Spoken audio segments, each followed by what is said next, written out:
Aloha! What is up, my beautiful people? Yeah, I know it's Sunday. The release schedule is going to be moved back one day for personal reasons. Anyway, what shall we talk about today? As much as I hate Flat Earth, I actually feel like making a video on it this time. Yep, the sun is rising from the west today. Who would have thought? If you remember the channel Odd TV, they released a new video that interested me, so we're going to have a quick look. There's this one video where the actor is going around a corner and he is faded out before making it completely out of the viewer's sight.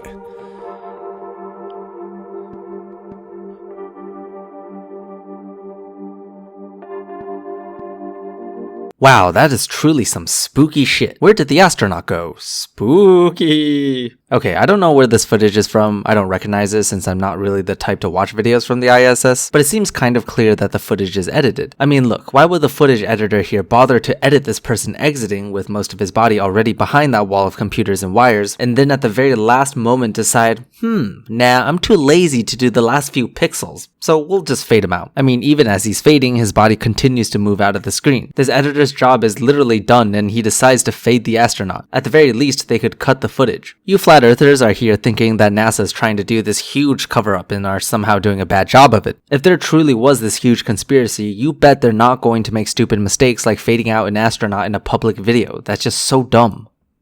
Let's not forget space bubbles.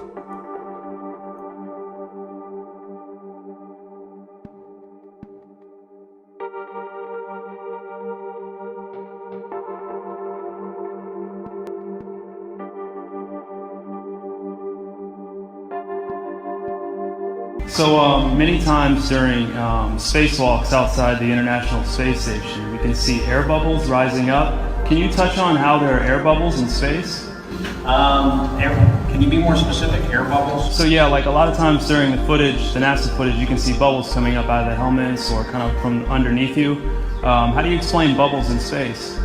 Yeah, I'm not sure exactly what you're talking about. Alright, so he shows a lot of footage here and we don't need to watch them all. Space bubble, huh? As much of an intuitive name that is, it's not an official nor scientific term whatsoever. Before I get to the actual explanation, why don't we look closely at these so-called space bubbles? At first, I wouldn't think these are bubbles at all. I know the footage is low resolution, but would you say that's a bubble? Maybe. It seems to have an irregular shape, not like the round bubbles you would see on Earth. Now that opens up the possibility of this being many different things. It could be debris from anything, or it could be water. What it can't be, however, are bubbles. In space, there is no air pressure on the outside, which means any air pressure from the inside is going to be overwhelming and the bubble will pop. But I doubt anyone is stupid enough to think these are actual bubbles. Anyway, the flat earthers are saying that because there are bubbles here, this footage couldn't have been taken from space. And for that, I say you're wrong. First, that would assume these are actual bubbles. You're using the word space bubbles without actually verifying what they are in an attempt to deceive the audience. But in reality, that's not what they are. Now, if they were truly bubbles and this is not being filmed in space, just underwater on Earth, then there would be a lot more bubbles. That shit is hard to control, and if they can film this and release just 1 or 2 bubbles, that is an insane task to accomplish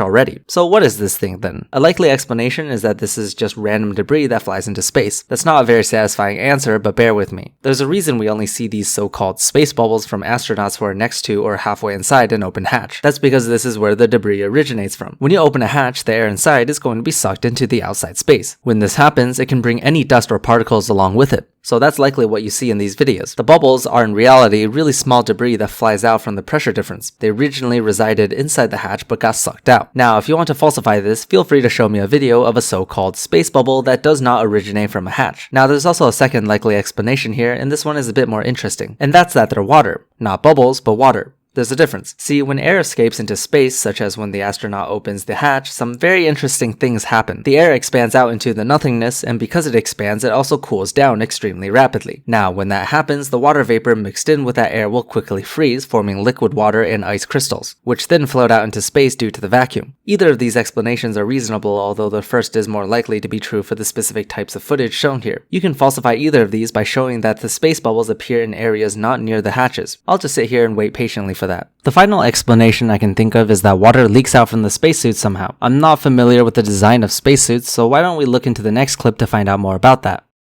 Dave Williams about to move out of the Quest airlock. Those particles that you see emanating from the airlock is said by the EVA officer Paul Baim in Mission Control to be particles of water from the crew's sublivators on their spacesuits.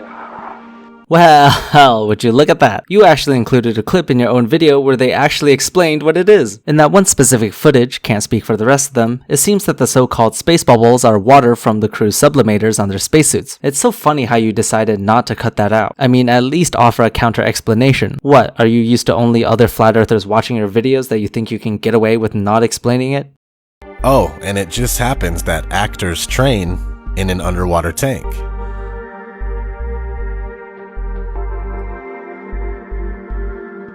Yes, they do, because the feeling of being in space is very similar to that of being inside an underwater pool. There are a few ways to simulate a zero-gravity situation here on Earth. One is to drop the trainees on a small aircraft and have them free float. Another is to put them underwater in a pool. Here, if you see the pool footage, look at how many bubbles there are that escapes. It's basically impossible to prevent all of that from being in the footage. Good luck explaining that one.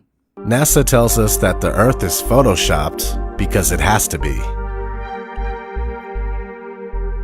It is photoshopped, but it's has to be.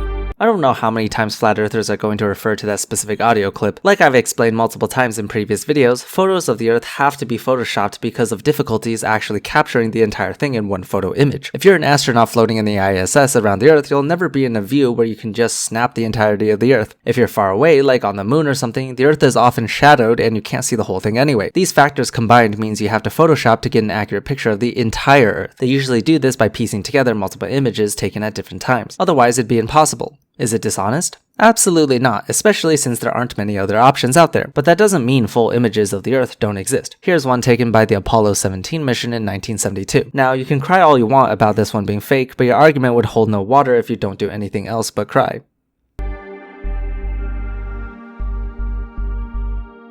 Some NASA actors say that you can totally see stars when you're in space.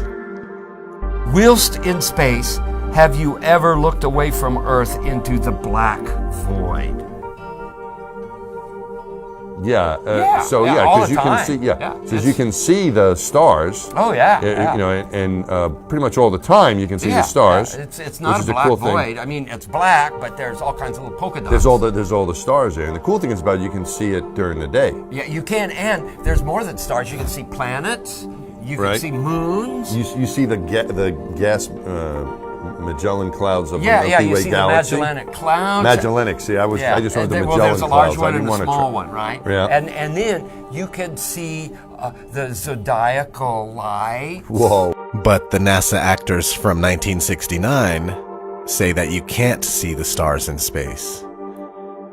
We were never able to see stars from the lunar surface or on the daylight side of the moon. I don't remember seeing any. Context is important, you little shit. Especially if you're in space, looking into deep space means you can see stars, especially if you're looking away from the Earth and the Sun. But it's different if you're on the moon. The astronauts of 1969 said specifically they can't see the stars from the lunar surface, on the daylight side of the moon. If you're on the daylight side of the moon, of course you wouldn't be able to see stars, because it's way too lit up around you. Your eyes will just adjust to the daylight moon surface and you wouldn't be able to see stars. It's kind of like when you're on Earth. You can't see stars during the day, but during the night they become visible as long as there isn't too much light pollution around. Of course, even at night, if you live in a big city and a lot of street lights, you wouldn't really be able to see the stars either. And that's because there's too much light around. Similarly, if you're on the daylight side of the moon, you wouldn't be able to see the stars due to too many other sources of light being present. This is especially the case if you're trying to photograph it, because the light sensitivity on the camera would also adjust accordingly. NASA says that we can't leave low Earth orbit. Right now, we only can fly in Earth orbit. That's the farthest that we can go. If you think the firmament exists and is preventing us from going any further, I would love to see some evidence of the existence of this firmament, because so far I only see flat earthers claim it exists without even trying to prove it. It's difficult for us to escape Earth's orbit right now because we currently don't have the technology to do so, and it's not like the technology from 1969 are readily available. In order to plan a mission to a further destination, we would have to create spacecraft specifically for that, and so far there isn't much reason to do so. There's the colonization of Mars project, but other than that, there's no reason to go beyond Earth's orbit, such as to the moon again. If NASA really wanted to, I'm sure they can make it happen easily. So to reiterate myself, the rockets and spacecrafts have to be built for that kind of mission, because just having something orbit around Earth is much different than one that flies into free space. We currently don't have such spacecrafts, and there's very little incentive to make them. But once we do want to make them, they have to be affordable and cheap. Anyway, that's my time, everyone. Thank you so much for watching. I would like to give a shout out to Fireshar, Liam, Don Jessica, Joe Goldenberg, and Jayan. My thanks also extends out to Hawk, Hawk, Rick Klenn, Chris Britton, Dave Ostler, Tom Schaefer, Landers, Edith Furball, and Philip Costopoulos, as well as every other person who are currently supporting me on Patreon. I will see you in the next video.